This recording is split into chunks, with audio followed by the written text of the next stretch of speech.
I want to welcome everyone who just joined us. My name is Derek Winans. I am joined by Anna, Aaron, Stephanie C, and Stephanie F. Our topic is whether the Free and Appropriate Education Mandate, more commonly known as FAPE, which was introduced in 1973, should include mandatory applied behavior analysis, or ABA, services for children with autism spectrum disorder in public schools. To give a little bit of history and background on FAPE, it was part of the Rehabilitation Act of 1973.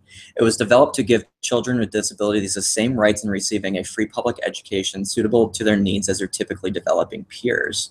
One of the ways that ensures that these students receive an individualized education is through an individualized education program, better known as an IEP, for each student with a disability. IEPs are required for students participating in special education or recipients of funding under IDEA, with Disabilities Education Act. To briefly discuss IDEA, it is a law that ensures that children with disabilities receive the services they need to be provided with the same services as their typically developing peers. Part C of IDEA is birth to 2 years of age, which provides early intervention services to the children with autism and their families. And Part B of IDEA is for children ages 3 to 21 and those with an official IEP to receive special education services. An additional part of FAPE is that students with disabilities must be placed in the same setting as those that are typically developing to the maximum extent possible. So if they should be included in the classroom with their typically developing peers whenever available. This not only includes time in the classroom, but also time during recess, lunch, and their special subjects such as art and PE. Additionally, in FAPE, there is an evaluation portion which states that it is illegal for students to be placed based on an assumption of the disability they are labeled as. An example of this is if they have autism, they will need help with their social skills. So it's illegal to assume that just because they have autism, they are placed in programs that help develop social skills. Under parents' rights, they are allowed to hold a hearing if they disagree with the school's decisions. This currently happens when IEPs are either too lenient or too difficult for their children, and the parents have the right to tell the schools that they would like to change their objectives and goals in that IEP. And the parents also have to be notified when program decisions are made by the school. The graphs that are going to come up in a second here are found in the National Center, or were found by the National Center for Education Statistics. Figure 1, which is being presented, shows the distribution of children covered under IEDA. So this talks from the ages 3 to 21. So this is children under Part B that have an IEP and are receiving services under FAPE. The disability type that has the highest percentage of children under FAPE is a specific learning disability. They define this as one or more of the basic psychological processes involved in understanding or using language, spoken or written, that may manifest itself in an imperfect ability to listen, think, speak, read, write, spell, or do mathematical calculations. The next highest percentage is speech or language impairment at 20%, and autism is the 4th highest at 9%. The next figure I'm going to discuss is a graph that depicts the percentage of students under IDEA that are placed in general education. The graph itself shows the percentages from 1990 to 2014 and 15, in which it includes the percentage of time that children are involved in general education classrooms. So as you can see, those children that are involved in those general education classrooms for more than 80% of the time are increasing, and less than 40% are decreasing as the years go on. So let's see. Next, I'm going to discuss the principles of ABA. Explained by the important principles of ABA are reinforcement and punishment. Reinforcement increases future behavior and punishment decreases future behavior. This can be used to teach a wide variety of skills that can include academic, such as counting and reading, self-help skills, such as toothbrushing, washing hands, and social, which can be parallel play programs or turn taking. There are a wide variety of interventions with the purpose of increasing both the child and the parent's quality of life. These interventions are evidence-based, which means that they are reviewed by peers, replicated, and shown to be effective at performing what they're supposed to, or ideas that they're supposed to. These evidence-based interventions are discrete trial instruction, PECS, joint attention, intervention, and pivotal response treatment, just to name a few. It can be used on children as young as 2 through adulthood, ABA that is. There's a large emphasis on data-based decisions. So the basic idea is don't make a decision without first collecting data. Then you analyze that data and make a decision strictly based on the data. Since ABA has been gaining traction using evidence-based practices and treatments and improving the lives and families of those with disorders, many have been questioning whether these services should be included in FAPE. Those that oppose ABA being included in FAPE often discuss how expensive these services would cost and whether a public school is the best place for ABA given the curriculum that teachers are to uphold. We're going to go to Anna next, and she's going to discuss some of the benefits regarding FAPE. The Foundation IDEA is the child's entitlement to a free, appropriate public education, also known as FAPE. School districts are required to educate students with disabilities in regular classrooms with non-disabled peers in the school they will attend, if not disabled, to the maximum extent appropriate, with support of aids and services required. This does not mean that every student has to be in a general education classroom. The objective is to place students in a natural learning environment as possible within their home community. Michael Kelly noted that the goal of FAPE was created to ensure that families and advocates understood and implemented IDEA provisions at both local and state levels. The PACE law review states if a child is classified under these requirements, they are entitled to special education and related services provided by the public expense under public direction and supervision and without charge. If they meet the standards of the state educational agency, as well as include an appropriate preschool, elementary school, or a secondary school education in the state involved, and are provided in conformity with an individualized education program, also known as an IEP. FAPE supports an individualized education program that is designed to meet an individual's unique needs, therefore provides the child with educational benefits and prepares them for further education, employment, and independent living. Okay, great. Thank you, Anna. So basically, to summarize what she said, and it's something that I discussed earlier, is that children are placed in the least restrictive environment. So given their level of understanding of certain topics, they're placed in the classrooms as long as they're able to keep up with their typically developing peers. And even if they're not, they're usually given an aid or some other support in that service. And they want to And FAPE also supports individualized programs, such as the IEP, as she discussed. Next, we're going to go to Stephanie C., who is going to discuss some of the potential downfalls of FAPE or areas that are of concern. Okay. So as it's been mentioned a couple of times before, FAPE stands for Free Appropriate Public Education, and I think the key to this is the appropriate part of it, because just because a student has an IEP does not mean that they're entitled to the best education money can buy. It's just what's most appropriate for their disability. Some of the drawbacks of ABA is often ABA is one-on-one intensive therapy, which means that the student would not be able to receive certain academic skills and the socialization and everything in a gen ed classroom if they're having to be pulled one-on-one for therapy. Part of the problem with that is it's limiting their access to their typically developing peers, and it's also limiting their access to gen ed settings, which is an issue because students with autism spectrum disorders already have unique challenges. They have differences in motivation, which if they're spending more time out of the classroom makes it more difficult for the teacher to learn more about the student and how to motivate them.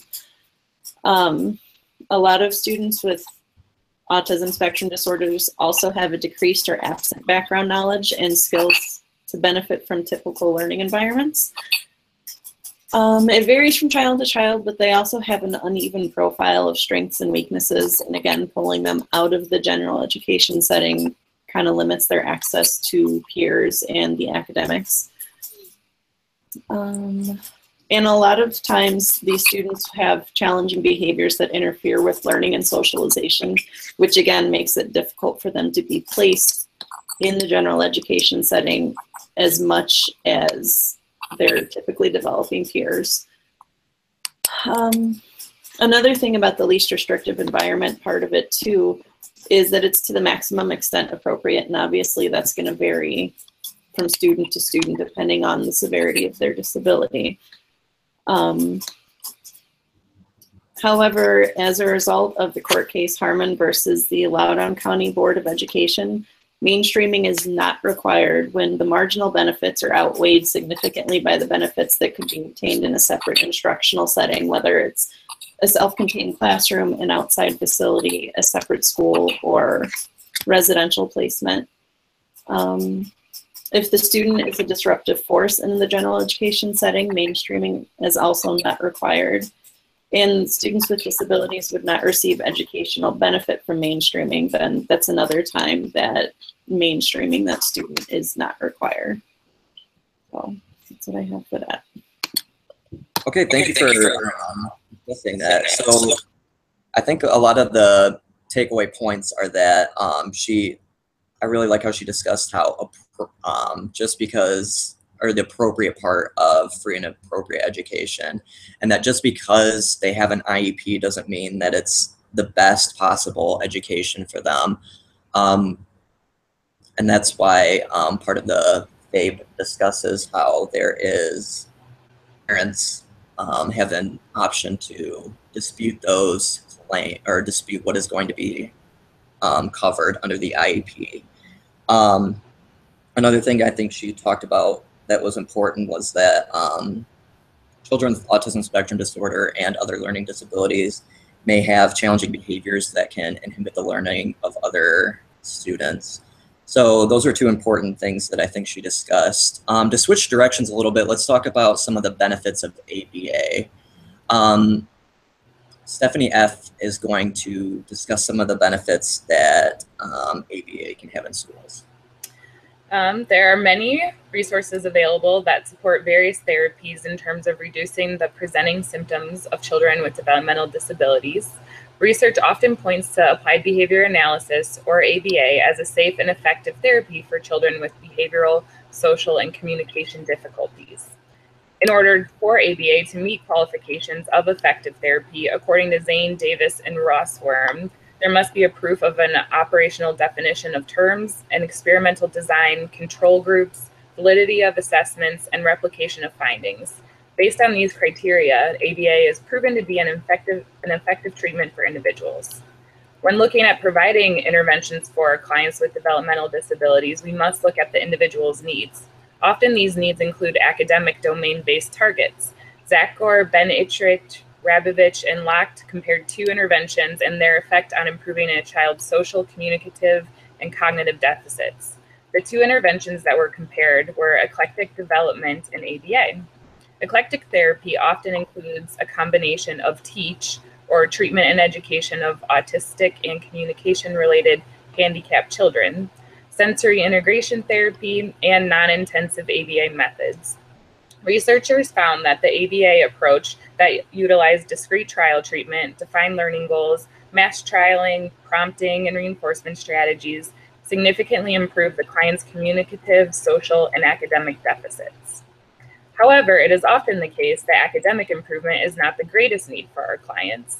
The individuals who meet the necessary qualifications for an IEP or intensive intervention needs often exhibit behavior complications that impede their learning. These complications may include aggression, tantruming, elopement, excessive movements such as rocking and hand flapping.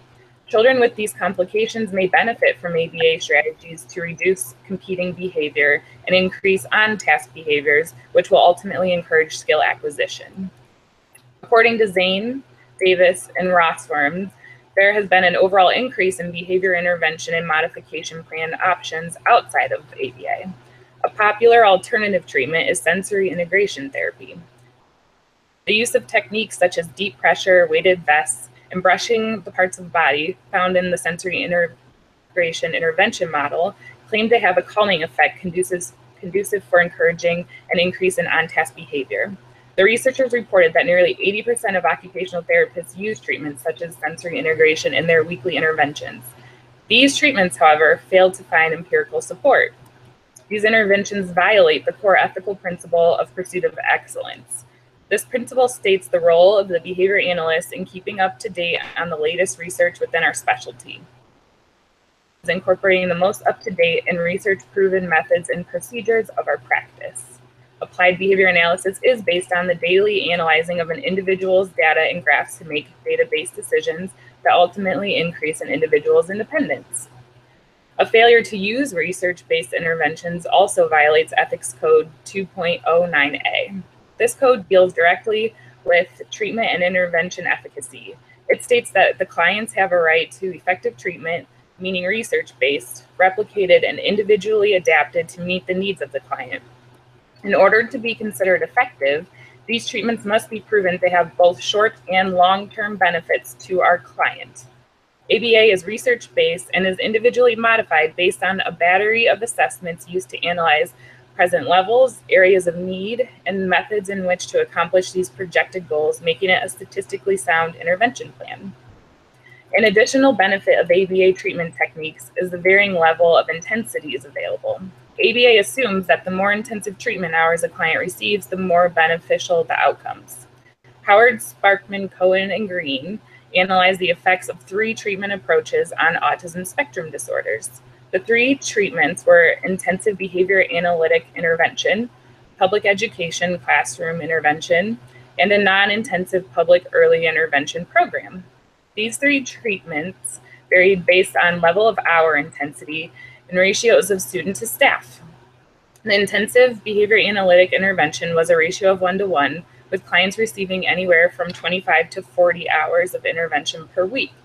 As compared to the other 2 conditions that range from combination ratios or small group settings, similar to that of a mainstream educational classroom, the intensive behavior analytic intervention group saw the most progress across several domains.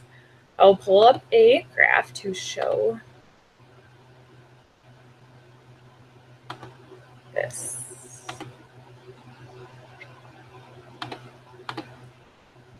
So in this graph, you can see the 3 levels of intervention that were based on 1-to-1, small group, and varied in per week. You can see that on the bottom, there are the domains that were measured, and you can see with the dark blue bar graph that the rate of learning was the highest, with the highest intention of ABA services provided at 30 hours per week.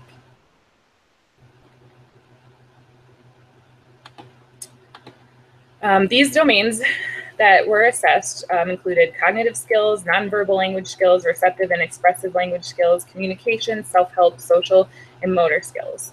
The results from this study indicated that intensive behavior analytic intervention produced above normal learning and retention rates for skill acquisition in all area domains. In fact, children in the intensive behavior analytic intervention group exhibited significantly larger than average treatment gains in all domain areas as compared to the combined scores from the children in the public education or non-intensive early intervention classrooms.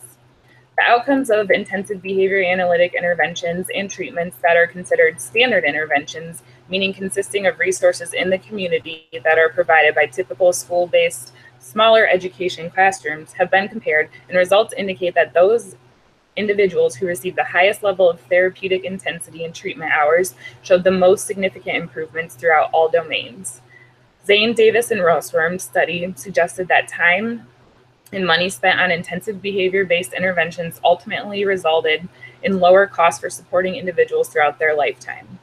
ABA intensive techniques are proven to make the most significant progress over a lifetime. Applied behavior analysis methods are a safe, effective, and reliable intervention for individuals with academic and behavior-based deficits.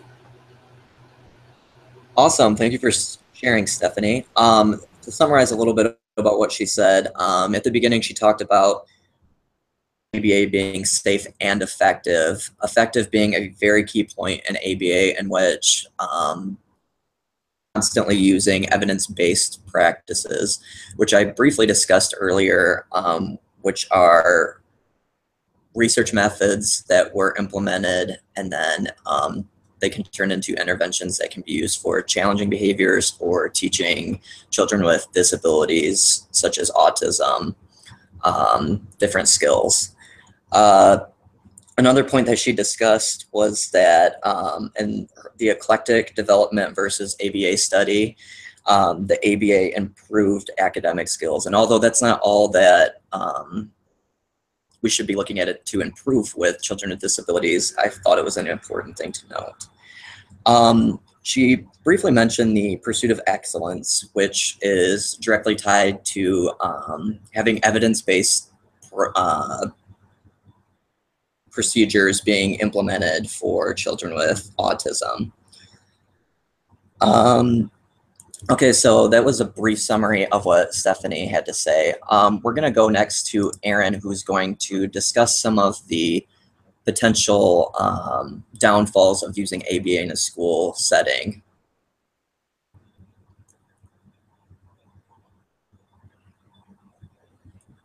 Aaron, your mic's not on.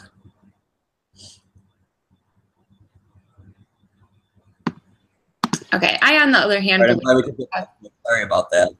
what? I'm glad we could get that fixed. Sorry about that. Okay. I, on the other hand, believe it would cost the schools way too much to implement ABA. A source from speciallearning.com states that ABA services can cost up to $47,000 a year per child. Many reports indicate that a majority of public school funding is decreasing over the years, and now President Trump is proposing to cut funds for the education department by about $9.2 billion. According to NPR.org, the budget plan will remove $2.4 billion in grants for teacher training. This is a huge concern when considering mandating ABA services under FAPE, because Boot and Hume discuss how school systems are already struggling to find school personnel who are well enough trained on the principles of ABA.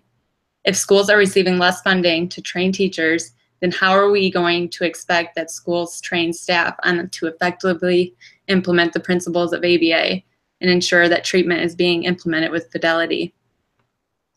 Research suggests that teacher quality is the most important school-based determinant of student success.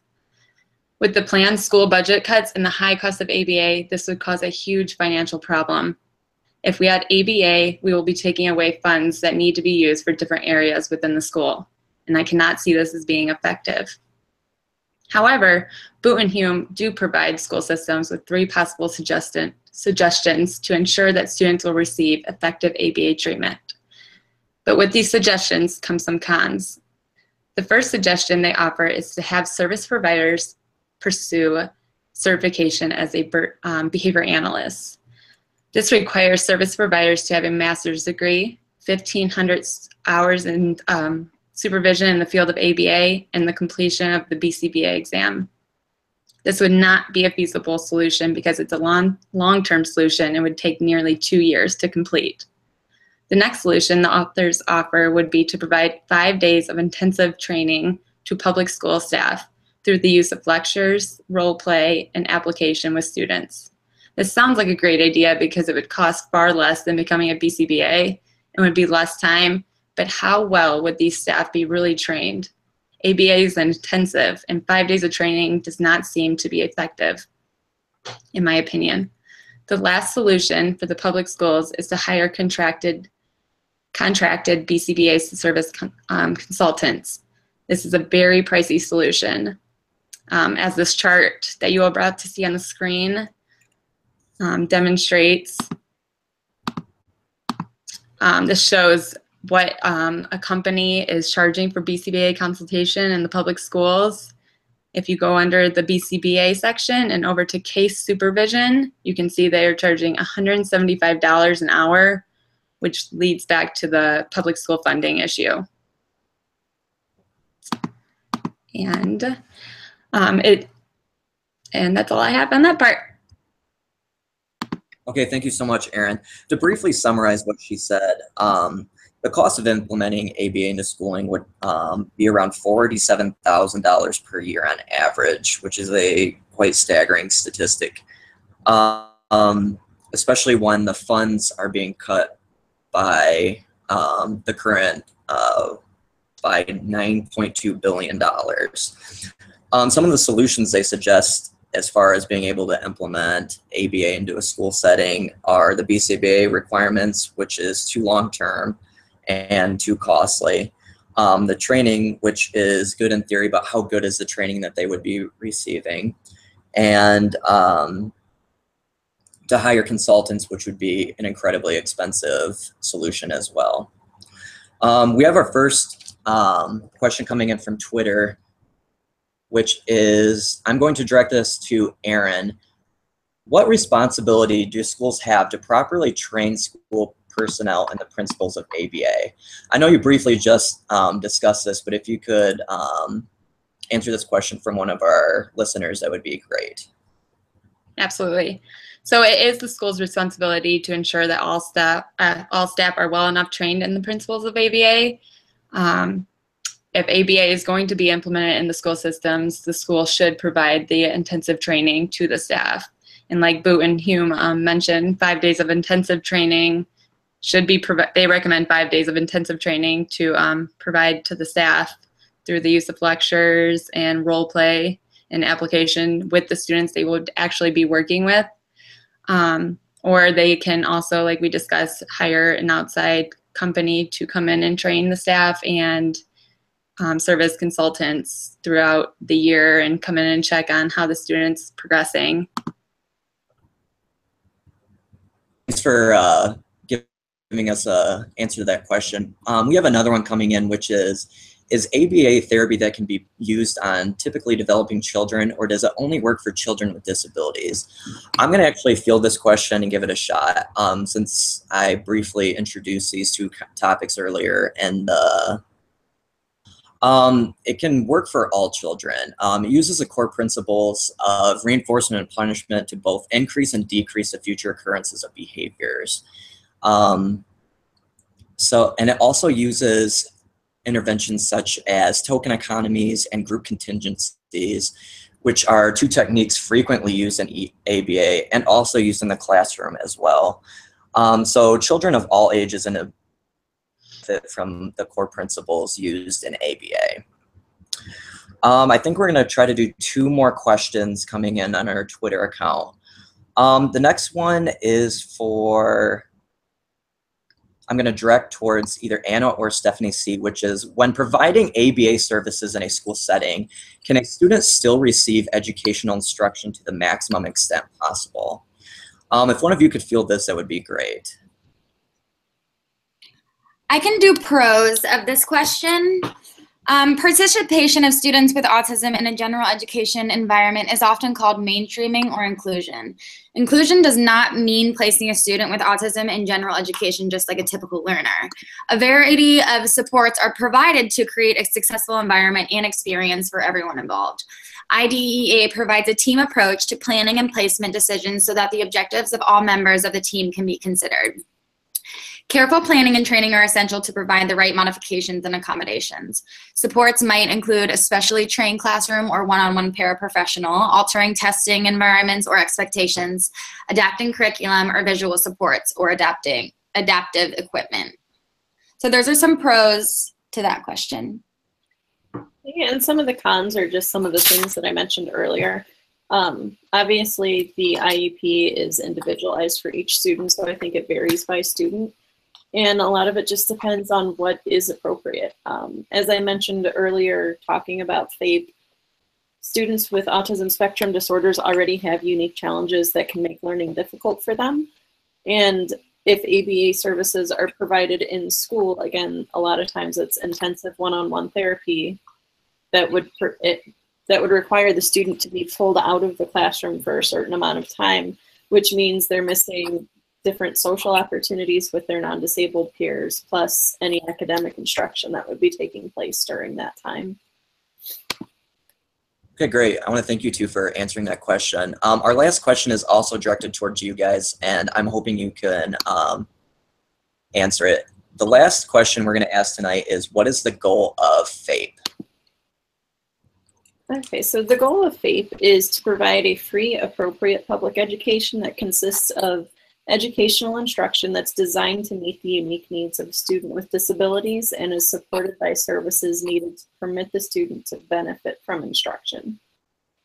So basically, the services and related services that a student receives through FAPE have to actually show or have to give the student the opportunity to benefit from instruction in the classroom.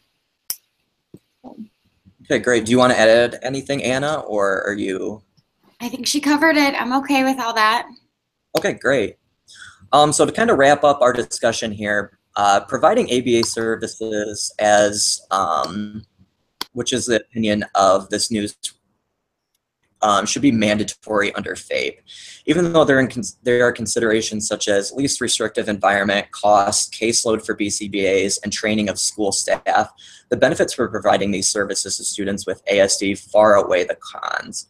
It is the opinion of the news station that FAPE should include ABA services for children with ASD in the school setting. Although the undertaking of implementing such services would be significant, it is in the best interest of the children with learning disabilities such as autism to receive EBPs found by researchers in the field. I want to give a special thank you to Stephanie C., Stephanie F., Anna, and Aaron for discussing the topic of including ABA services in FAPE. Thank you for watching and have a great night.